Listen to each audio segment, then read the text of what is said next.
Selamat pagi, salam sejahtera. Terima kasih karena bersama dengan saya di Nazlin Unity Channel. Saudara-saudara sekalian, Anda pasti tahu, Khairy Jamaluddin pernah menjadi Menteri Kesehatan, Kementerian Kesehatan sepanjang COVID-19 melanda dan juga dalam program vaksinasi Malaysia. Hari ini kita digemparkan apabila apa yang dijangka, apa yang difikirkan, apa yang dikata-katakan dalam media sosial sebelum ini akhirnya benar-benar berlaku. Apabila Khairy Jamaluddin dan Dr. Noor Hisham disaman gara-gara isu vaksin COVID-19. Sebelum kita teruskan ulasan dan isu hangat kali ini, jangan lupa tekan butang subscribe dan share video ini. Tinggalkan komen Anda tentang isu KJ dan Dr. Noor Hisham disaman isu vaksin COVID-19.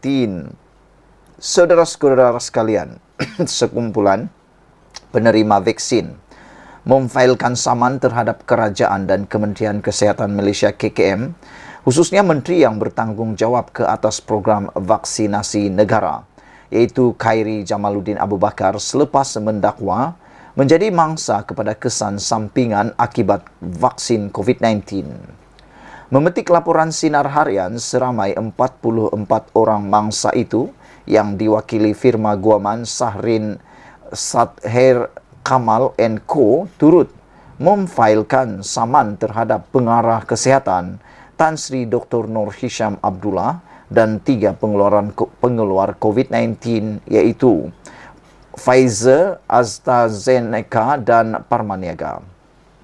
Peguam Muhammad Sahrin Sadher berkata, kumpulan tersebut mendakwa KKM memberi satu deklarasi tidak sah dan merupakan suatu persetujuan yang dipaksa oleh pihak defendant untuk mengelakkan mereka diambil tindakan daripada kesan sampingan teruk akibat suntikan vaksin tersebut.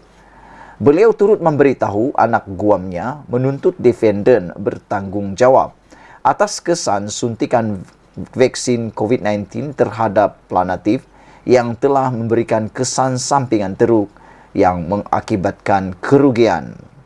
Anak guam kami menuntut ganti rugi am dan ganti rugi khas yang perlu dibayar defendant kepada Planatif akibat daripada kesan sampingan teruk suntikan COVID-19 yang telah menyebabkan kematian, kehilangan upaya kekal dan komplikasi-komplikasi lain yang mengakibatkan kerugian dan kehilangan nyawa yang ditanggung Planatif, katanya. Beliau berkata ketiadaan bukti vaksin yang pernah diuji secara klinikal sebelum digunakan terhadap pengguna juga menjadi antara asas tuntutan saman tersebut. Planatif turut menuntut sebuah injuksi interim untuk menghalang defendant daripada memberikan secara meluas vaksin COVID-19 kepada rakyat Malaysia yang lain sehingga kajian klinikal dilakukan dan laporan lengkap telah pun disediakan. Saudara-saudara sekalian, mungkin Anda telah pun divaksin dengan COVID-19. Bagaimana dengan Anda? Adakah Anda juga mengalami kesan sampingan yang sederhana? Kalau Anda mengalami kesan sederhana, menurut daripada yang kita dengar, itu adalah perkara yang normal. Namun, apa yang dinyatakan ini memang mengejutkan kita, yaitu Khairy Jamaluddin dan Dr. Noor Hisham Abdullah disaman karena isu vaksin COVID-19. Khairy Jamaluddin sekarang bukan lagi ahli parlimen, Khairy Jamaluddin pun bukan lagi menteri, dan Khairy Jamaluddin juga tidak ada parti sekarang karena beliau telah dipecat daripada UMNO. Tetapi yang menyedihkan, meskipun beliau bukan lagi menteri dan bukan lagi orang politik karena tidak ada lagi parti politik yang diwakili oleh beliau dan belum pun sempat mengikuti mana-mana pilihan raya, belum pun sempat menyertai mana-mana parti ataupun menumbuhkan parti ataupun dilantik semula. Hari ini disahkan KJ disaman oleh 44 orang penerima vaksin COVID-19 dan Dr. Noor Hisham juga telah disaman bersama KJ. Apa pendapat kamu semua tentang isu saman terhadap KJ dan Dr. Noor Hisham ini? Adakah Anda setuju atau Anda tak setuju dengan tindakan ini? Pada pendapat saya, secara pribadi, itu terpulang kepada Anda. Anda setuju atau tidak bergantung kepada pendirian Anda sendiri. Tetapi saya telah pun menerima vaksin COVID-19 tersebut. Saya sehat dan saya kuat dan saya bersetuju untuk menerima vaksin tersebut. Dengan kata lain, saya tidak mempunyai isu tentang vaksin itu. Tidak tahulah Anda macam mana. Oleh sebab itu, bantu saya, tinggalkan dalam ruangan komen ini. Anda mempunyai isu tentang vaksin COVID-19. Pernahkah Anda ada kesan sampingannya? Karena saya pun pernah mendengar ada beberapa kawan yang selepas disuntik, ada kesan-kesan yang biasalah kan, normal itu ada kesannya, kata mereka.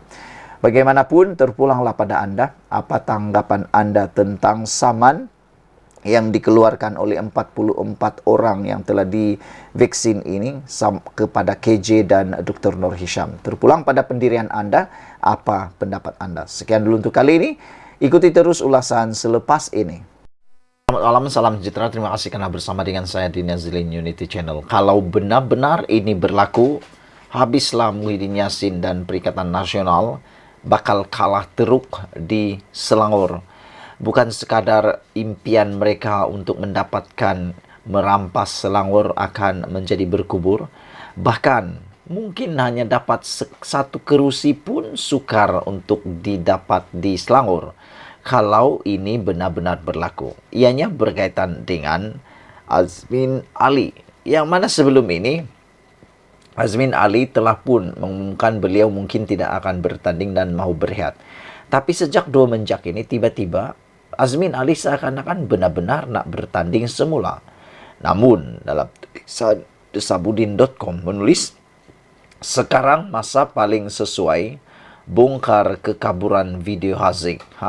Saudara-saudara sekalian, bagi mereka yang mengikuti politik di Malaysia ini sejak dahulu, video-video hangat, panas dan berahi seperti video Haziq ini akan menjadi musuh paling utama terhadap Azmin Ali dan khususnya Perikatan Nasional.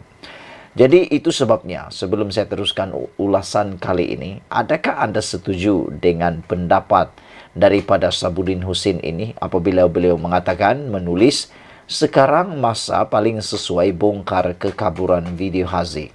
Saya nak tanya kepada Anda, adakah Anda juga mahu supaya video yang telah tular panas baru-baru ini perlu dibongkar semula kekaburan video tersebut yang memaparkan seorang individu yang bernama Haziq? 2 hari lalu, saya menulis artikel berkenan Perikatan Nasional yang hampir pasti meletakkan Azmin Ali sebagai calon Menteri Besar Gabungan bagi gabungan itu dalam PRN akan datang ini. Beliau yang merupakan pengerusi PN Selangor dan pernah menjadi Menteri Besar Negeri itu, sebelum ini diputuskan sebagai calon Menteri Besar kerana diyakini atas kewibawaannya untuk merampas negeri berkenan daripada Pakatan Harapan. Malah, pengerusi Perikatan Nasional Muhyiddin Yassin amat berkeyakinan terhadap kemampuan Azmin Ali dan mahu beliau menghadiahkan Selangor kepada gabungan itu sebagai lonjakan untuk menghadapi PRU 16 pada tahun 2027 akan datang. Dalam perkiraan yang mudah, jika Selangor dapat dirampas, maka lebih mudahlah gabungan PHBN dan Anwar Ibrahim dijatuhkan pada PRU 16 nanti. Namun demikian, meski Azmin dikatakan diputuskan sebagai calon Menteri Besar dan bakal bertanding di Dun Hulu Kelang, nama beliau tidak akan diletakkan sebagai poster boy. Alasan PN tidak berbuat demikian adalah kerana bimbang isu video Haziq akan dimainkan semula serta disebarkan secara meluas kepada pengundi. Dengan tidak menjadikan Azmin sebagai poster boy, bahkan tiada sesiapa diletakkan sebagai poster boy, kepercayaan PN ialah bukan saja tiada alasan untuk video Haziq dimainkan semula, malah tiada kemampuan untuk isu-isu spesifik berkaitan mana-mana calon dijadikan modal kempen. Demikian itu, Sedemikian itu, tidak menamakan sesiapa sebagai poster boy adalah pilihan yang dikira paling selamat bagi Perikatan Nasional. Soalnya, benarkah ia benar-benar selamat? Bagaimana jika isu video Haziq tetap akan dimainkan dan dijadikan modal kempen? Tidak kira dalam apa keadaan sekalipun ketika kempen dalam PRN Selangor nanti. Sebagaimana kita semua sedia maklum, isu video Haziq tidak pernah sampai ke peringkat pendakwaan. Berikutan pegawai negara sebelum ini mengkategorikan video berkenaan sebagai kabur, tidak jelas serta mempunyai resolusi yang rendah. Begitupun keputusan peguam negara itu membuatkan kami rasa tidak puas hati. Ramai tidak puas hati kerana video dan gambar berkenaan tersebar di pelbagai platform media sosial sebelum ini didapati begitu terang dan tidak memerlukan cermin mata pun untuk mengenal pasti wajah pelakunya. Tambahan lagi, Haziq Aziz adalah salah seorang yang dipercayai pelaku dalam video itu turut telah membuat pengakuan bersumpah pada 12 Jun 2019 mengaku dirinya adalah individu dalam perbuatan sumbang itu. Katanya video tersebut direkam pada 11 Mei lalu di sebuah bilik hotel di Sandakan dan ketika itu umat Islam sedang berpuasa di bulan Ramadan. Saya, Haziq Aziz, dengan ini saya membuat pengakuan bersumpah bahawa sayalah individu berkenan sebagai seorang menteri dalam video itu. Video tersebut diambil tanpa kebenaran saya pada 11 Mei semasa PRK Sandakan di sebuah hotel yaitu Hotel Four Points, katanya melalui rekaman video yang dibuat naik di media sosialnya. Pada 2019 ketika kejadian itu dipercaya berlaku, Perdana Menteri ialah Tun Mahathir dan Azmin Ali merupakan Menteri Hal Ehwal Ekonomi. Selain Pakatan Harapan atau selepas Pakatan Harapan tumbang pada tahun 2020 dan kemudian Perdana Menteri bertukar kepada Muhyiddin, seterusnya kepada Ismail Sabri Yaakob, isu video Haziq terus senyap tanpa kabar berita. Selain Azmin terus dikekalkan sebagai salah seorang menteri kabinet. Salah seorang pemimpin UMNO, Lokman Nur Adam, pada satu ketika sampai pergi ke Indonesia dan London untuk membuat ujian forensik bagi memastikan ketulinan serta padanan pelaku dalam video berkenaan dengan individu yang dikaitkan. Dalam laporan ujian yang diperolehnya, Lokman memaklumkan ianya adalah tulin serta pelakunya adalah sepadan dengan Azmin yang dikaitkan. Seterusnya, beliau menggesa agar Tun Mahathir yang ketika itu adalah Perdana Menteri untuk segera memecat Anwar kerana didakwa terlibat dalam perlakuan semburit. Nah, sekarang bukan saja PH sudah menerajui kerajaan, malah UMNO yang merupakan parti yang menaungi Lokman juga sudah bekerjasama membentuk kerajaan perpaduan yang dipimpin oleh Anwar Ibrahim. Kepada Saifuddin Nasution Ismail, Menteri Dalam Negeri dalam kerajaan perpaduan sekarang, tidak mahukah segera membongkar kekaburan video Haziq itu? Atau beliau masih selesa dengan dapatan siasatan sebelum ini yang mendapati video berkenaan adalah kabur dan kurang jelas? Dalam hal ini, saya teringat kata-kata seorang pemimpin PKR yang saya temui pada PRU 15 dahulu yang berkata jika PH berjaya menjadi kerajaan dan beliau menang sebagai ahli parlimen, jawatan yang akan dimintanya daripada Anwar ialah Menteri Dalam Negeri.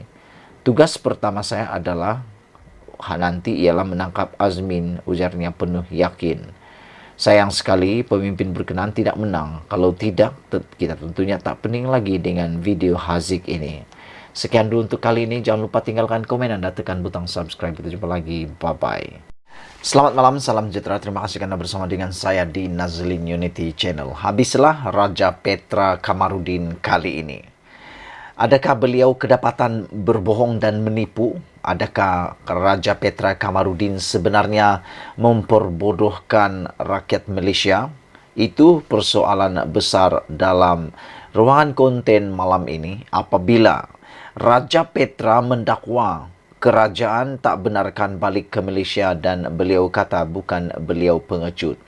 Namun demikian, apa yang didedahkan oleh Raja Petra yang kononnya beliau ini tak dibenarkan balik, kerajaan tak benarkan balik ke Malaysia dan bukan pengecut, telah pun dibidas sepenuhnya oleh Menteri dalam Kementerian Dalam Negeri. Nampaknya Raja Petra Kamarudin tidak menyangka beliau akan mendapat tentangan. Nampaknya Raja Kamarudin tidak sangka pun bahawa beliau akan dapat satu perkara yang luar biasa seperti ini. Apa yang dikatakan oleh Menteri di dalam negeri ataupun Menteri Keselamatan Dalam Negeri, beliau mengatakan bahawa jangan play victim. Kamu boleh kembali bila-bila masa, kata Saifuddin kepada Raja Petra Kamarudin. Saudara-saudara sekalian, apabila Saifuddin Nasution Ismail, Menteri dalam Menteri Keselamatan Dalam Negeri, mengatakan bahawa jangan main ataupun jangan play victim. Kamu boleh kembali bila-bila masa, kata Saifuddin kepada RPK. Ini secara tidak langsung menjawab seakan-akan pembohongan oleh Raja Petra Kamarudin, yang mana Raja Petra mendakwa beliau, kerajaan tak benarkan beliau balik ke Malaysia dan bukan kerana dia pengecut. Tetapi jawapan kepada Saifuddin Nasution Ismail ini, penulis blog kontroversi Raja Petra Kamarudin dialu-alukan untuk kembali ke Malaysia, tetapi mesti melalui saluran yang betul dan mempunyai dokumen perjalanan yang diperlukan, kata Saifuddin Nasution Ismail. Rupa-rupanya kerajaan tidak pernah menghalang untuk Raja Petra Kamarudin kembali semula ke Malaysia. Namun, beliau perlu balik ke Malaysia mengikut saluran yang betul, kerana Raja Petra Kamarudin bukan kayangan, tidak boleh mendapat kelayanan istimewa, dan beliau harus kembali ke Malaysia mengikut saluran yang betul. Saya setuju dengan apa yang dikatakan oleh Menteri Keselamatan Dalam Negeri ini, yaitu Raja Petra Kamarudin boleh pulang ke Malaysia, tapi harus mengikut prosedur dan undang-undang Malaysia. Menteri Dalam Negeri itu berkata Raja Petra boleh menghubunginya secara terus jika tidak mempunyai dokumen perjalanan yang diperlukan. Kalau dia rindu sangat nak balik ke tanah air, dia pun rakyat Malaysia. Dia nak balik, dia cuma perlu buat benda yang betul, kata Saifuddin Nasution Ismail. Jalur undang-undangnya adalah dia kena berurusan dengan siapa? Bukan dengan Menteri Belia dan Sukan, bukan Menteri Pertanian. Dia kena berurusan dengan Kementerian Keselamatan Dalam Negeri. Jadi soalnya, sudahkah dia berbuat demikian? Kalau sudah, bila surat dihantar? Email kepada siapa? Siapa dalam Bukit Aman yang dia hubungi? Kata beliau lagi. Ini satu persoalan yang harus kita tanya kepada Raja Petra Kamarudin, yang mengatakan bahawa beliau dakwa kerajaan. Raja Petra katakan dakwa kerajaan tak benarkan balik ke Malaysia dan bukan kena pengecut. Saifuddin Nasution Ismail bertanya soalan ini yang amat kritikal yang perlu dijawab oleh Saifuddin Nasution Ismail.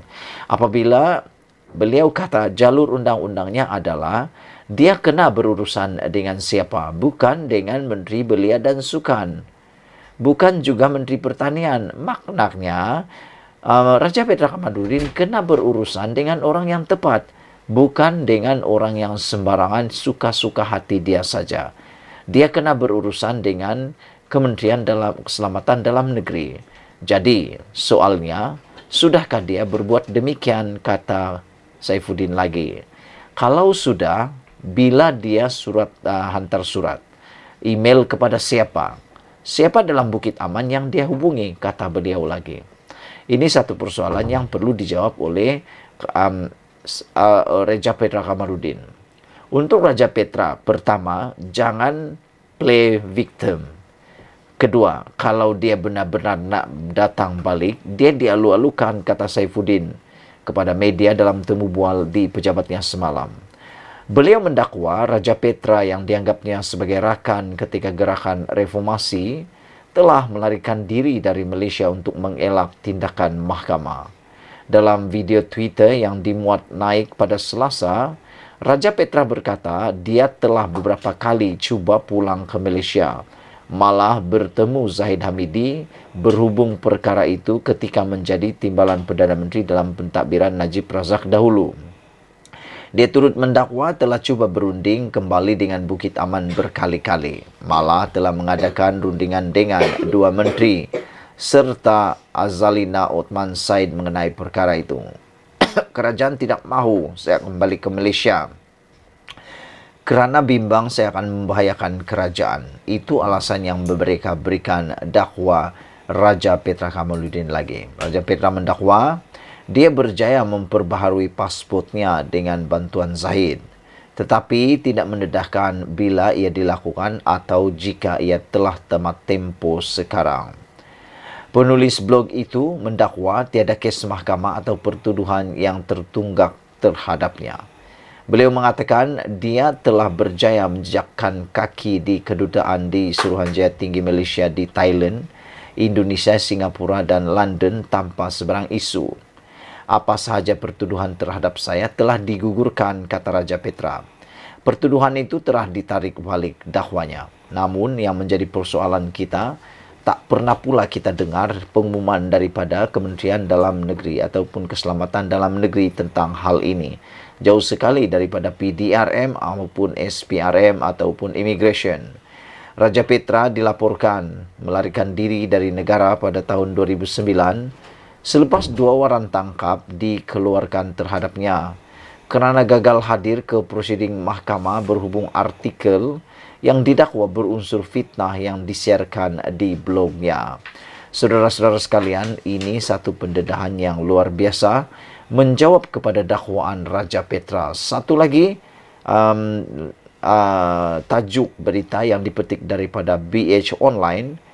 Saifuddin menulis atau tajuk ini menulis, Raja Petra kalau rindu pulanglah tapi kena ikut prosedur. Saudara-saudara sekalian, Raja Petra diingatkan supaya tidak menjadikan dirinya seperti mangsa selepas mendakwa kerajaan tidak membenarkannya pulang ke tanah air. Menteri Dalam Negeri Datuk Seri Saifuddin Hussein Ismail berkata, sebagai rakyat Malaysia, Raja Petra boleh pulang, namun perlu mengikut prosedur sepatutnya. Katanya penulis blog terbabit boleh menulis surat kepadanya dan memohon secara rasmi untuk pulang ke tanah air. Pertama sekali, kenapa Raja Petra berada di Manchester sekarang? Dia lari terhadap satu tindakan mahkamah kes saman dan dia kalah. Jadi dia larilah, kata beliau. Kalau dia pulang, kena ikut prosedur sepatutnya. Dia rakyat Malaysia. Dia mesti ada dokumen perjalanan sewajarnya. Dia boleh tulis kepada saya kalau dia rindu sangat nak balik. Dia pun rakyat Malaysia. Dia cuma perlu buat benda yang betul, kata beliau lagi. Sekian dulu untuk kali ini. Jangan lupa tinggalkan komen anda, tekan butang subscribe. Malaysia kita punya, kita juga sama-sama cintai Malaysiaku. Bye-bye. Selamat petang, salam sejahtera. Terima kasih karena bersama dengan saya di Nazilin Unity Channel. Ini satu lagi pendedahan yang pastinya menggemparkan dunia politik Malaysia, khususnya Perikatan Nasional dan juga Muhyiddin Yassin. Dipetik daripada mykmu.net, menulis Muhyiddin hipokrit, sesumpah politik. Itu dikatakan oleh UMNO Johor. Sebelum kita teruskan ulasan pada petang ini yang memang panas super hot ini, sila tinggalkan komen anda tentang ulasan dan tajuk daripada mykmu.net ni. Apabila menulis Muhyiddin hipokrit, sesumpah politik. Apa maksud sesumpah politik dan mengapa Muhyiddin dikatakan hipokrit? Kerana ini adalah yang didedahkan atau didakwa oleh UMNO Johor. Kerana kita tahu sebelum ini Muhyiddin Yassin merupakan salah seorang daripada pemimpin UMNO Johor dan nama Muhyiddin naik menjadi ahli parlimen dan berkembang menjadi ahli politik Malaysia kerana parti yang beliau kini tinggalkan, iaitu UMNO. UMNO Johor menyifatkan bekas timbalan Presiden Parti Tan Sri Muhyiddin Yassin sebagai sesumpah politik yang berbahaya dan harus ditolak oleh rakyat negara ini. Setiausahanya, Datuk Abdul Halim Sulaiman berkata, ini kerana Presiden Parti Pribumi Bersatu Malaysia Bersatu itu akan bertindak dengan mengeluarkan kenyataan yang hanya menguntungkan dirinya, mengambil kira suasana politik semasa. Bila kita bercakap pasal bekas timbalan Presiden UMNO, Presiden Bersatu dan bekas Perdana Menteri, mungkin label paling tepat kepada Muhyiddin adalah manusia paling hipokrit, kata UMNO Johor. Apatahnya, dia sendiri bercakap tak serupa bikin, kata beliau. Dia boleh tuduh selepas 50 tahun, dia tak sangka UMNO boleh bekerjasama dengan DAP. Padahal, dia yang lebih dulu berjabat tangan, berpeluk mesra dengan pemimpin-pemimpin DAP seperti Lim Kit Siang dan Lim Guan Eng semasa bernafsu untuk jatuhkan kerajaan Barisan Nasional BN pada tahun 2018, kata mereka. Sebabkan dendam kepada UMNO yang berikan kesenangan kepada dia selama berpuluh-puluh tahun, Muhyiddin sanggup bersengkongkol dengan DAP semata-mata nak membalas dendam dan kemeruk berkuasa, katanya dalam satu kenyataan di sini hari ini. Abdul Halim yang juga Ketua UMNO bahagian Tebrau berkata, Muhyiddin mempunyai rekod sebagai individu hipokrit dan pengkhianat dalam sejarah politik negara kerana pernah membuat tuduhan terhadap DAP sebagai sebuah parti Calvinis. Beliau menuduh DAP hanya sebuah parti Calvinis yang tidak pernah memperjuangkan nasib orang Melayu. Sebaliknya, berjuang untuk Malaysia, sejarah perjuangan DAP dari dulu hingga sekarang terlalu Calvinistik. Begitulah gambaran buruk yang Muhyiddin berikan kepada DAP ketika jadi musuh. Tapi bila nak berkawan balik dan ada agenda politik peribadi, Muhyiddin terus jadi sesumpah. Dalam satu ucapan pada Januari 2018, dia pernah memberitahu prinsip bersatu. Siapa bertanding atas Pakatan Harapan PH, DAP, Amanah atau PKR, kita sokong 100%, kata beliau. Pada ketika itu, dia begitu yakin setelah terbuang daripada UMNO, Bersatu dan PH telah menjalin kerjasama. Hasilnya, PH menang dalam PRU 14. Begitu juga dalam kes dia bersama PAS. Muhyiddin pernah melabelkan parti yang dia duduk bersama dalam Perikatan Nasional hari ini adalah parti ajaran sesat, katanya. Justru, beliau mengingatkan Muhyiddin, sekiranya hendak meludah ke hak, jangan ke langit, supaya tidak jatuh terkena batang hidung sendiri. Kalau nak buat tuduhan melulu kepada UMNO, intai dulu kudis yang membusuk di badan sendiri. Jangan berlagak suci dan tak pernah buat salah macam orang lain. Semuanya sudah terakam dan tertulis dalam sejarah, katanya. Dipetik daripada utusan, dipetik semula daripada mykmu.net. Dengan tajuk, Muhyiddin hipokrit sesumpah politik. Saudara-saudara sekalian, dalam tulisan kali ini yang dipetik daripada mykmu.net dengan memetik daripada utusan, yang paling menarik sekali ialah apabila penulis mengatakan bahawa bila kita bercakap pasal bekas timbalan Presiden UMNO, Presiden Bersatu dan bekas Perdana Menteri ini, mungkin label paling tepat kepada Muhyiddin adalah manusia paling hipokrit, kata mereka. Apatahnya, dia sendiri bercakap tak serupa bikin. Dia boleh tuduh selepas 50 tahun, dia tak sangka UMNO boleh bekerjasama dengan DAP. Padahal, dia yang lebih dulu berjabat tangan, berperuk mesra dengan pemimpin-pemimpin DAP, seperti Lim Kit Siang dan Lim Guan Eng semasa bernafsu untuk jatuhkan kerajaan Barisan Nasional BN pada 2018, kata beliau. Sebabkan dendam kepada UMNO yang berikan kesenangan kepada dia selama berpuluh-puluh tahun, Muhyiddin sanggup bersokongkol dengan DAP. semata-mata nak belas dendam dan kemeruk kuasa berkuasa, katanya dalam satu kenyataan di sini hari ini. Abdul Halim yang juga Ketua UMNO bahagian Tebrau berkata, Muhyiddin mempunyai rekod sebagai individu hipokrit dan pengkhianat dalam sejarah politik negara kerana pernah membuat tuduhan terhadap DAP dan sebagai sebuah parti Calvinis. Beliau pernah menuduh DAP hanya sebagai sebuah parti Calvinis yang tak pernah memperjuangkan nasib orang Melayu. Sebaliknya berjuang untuk Malaysia. Sejarah perjuangan DAP dari dulu hingga sekarang terlalu Calvinistik. Begitulah gambaran buruk yang Muhyiddin berikan kepada DAP ketika jadi musuh. Tapi bila nak berkawan dan ada agenda politik peribadi, Muhyiddin terus jadi sesumpah. Dalam satu ucapan pada tahun 2018, dia pernah memberitahu, prinsip bersatu, siapa bertanding atas Pakatan Harapan PH, sama ada DAP, Amanah atau PKR, kita sokong 100%. Pada ketika itu, dia begitu yakin setelah terbuang daripada UMNO, Bersatu dan PH telah menjalin kerjasama. Hasilnya, PH menang pada PRU 14. Begitu juga dalam kes dia bersama PAS. Muhyiddin pernah melabelkan parti yang dia duduk bersama dalam PN ini hari ini sebagai parti ajaran sesat, katanya. Justru beliau mengingatkan, Muhyiddin sekiranya hendak meludah ke langit atau meludah ke hak, jangan ludah ke langit supaya tidak jatuh terkena batang hidung sendiri, kata beliau. Kalau nak buat tuduhan melulu kepada UMNO, intai dulu kudis yang membusuk di badan sendiri. Jangan berlagak suci dan tak pernah buat salah macam orang lain. Semuanya sudah terakam dan tertulis dalam sejarah, katanya lagi. Sekian dulu untuk kali ini. Jangan lupa tinggalkan komen anda, tekan butang subscribe. Malaysia kita punya, kita juga sama-sama cintai Malaysiaku. Bye-bye.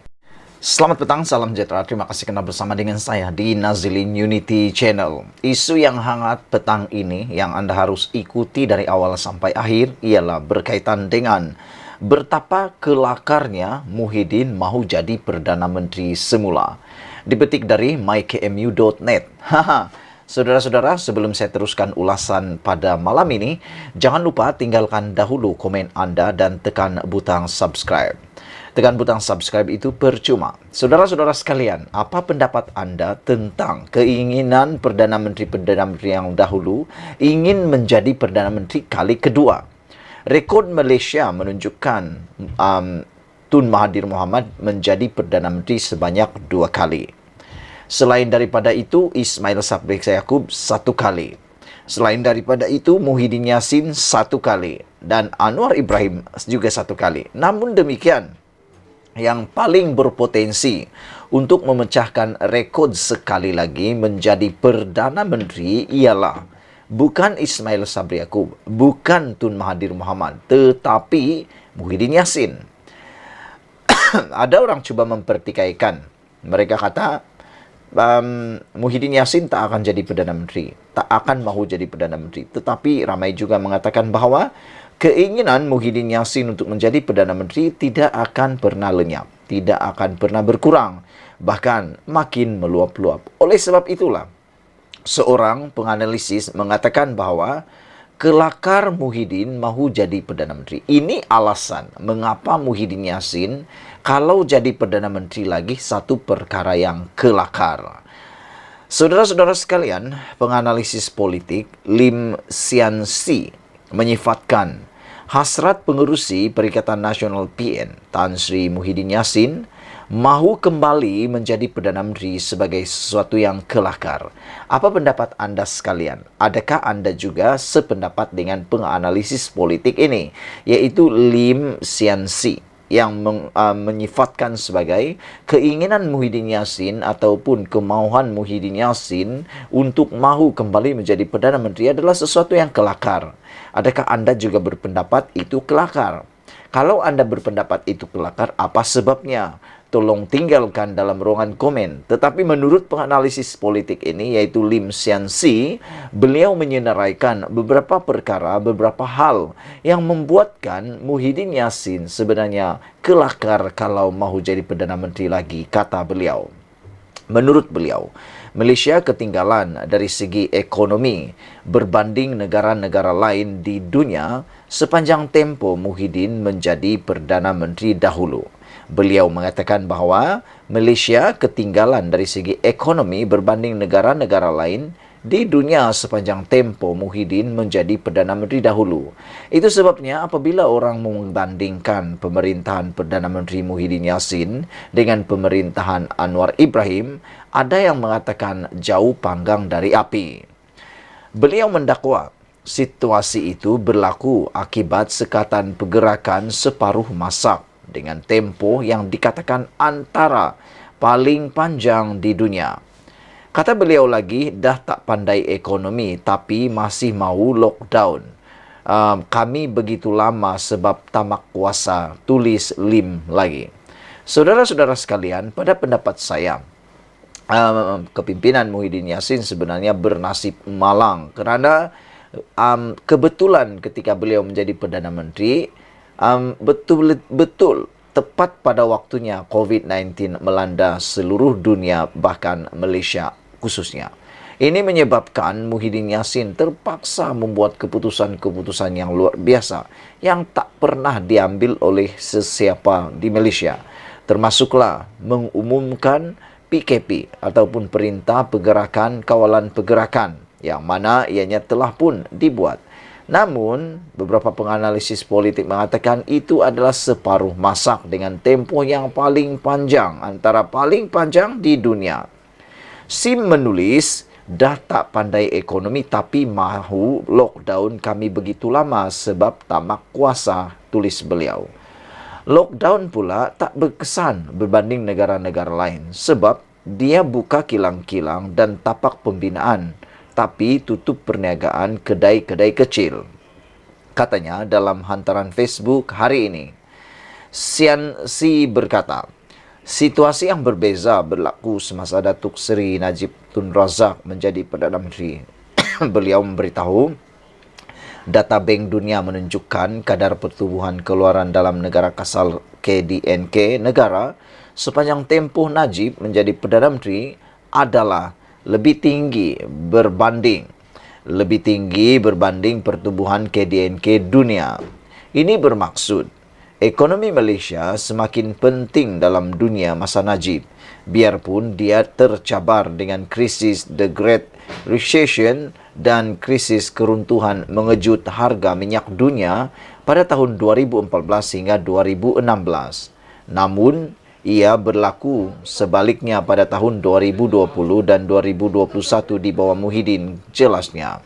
Sian Si turut mempersoalkan sama ada PN mempunyai calon Perdana Menteri selain Muhyiddin.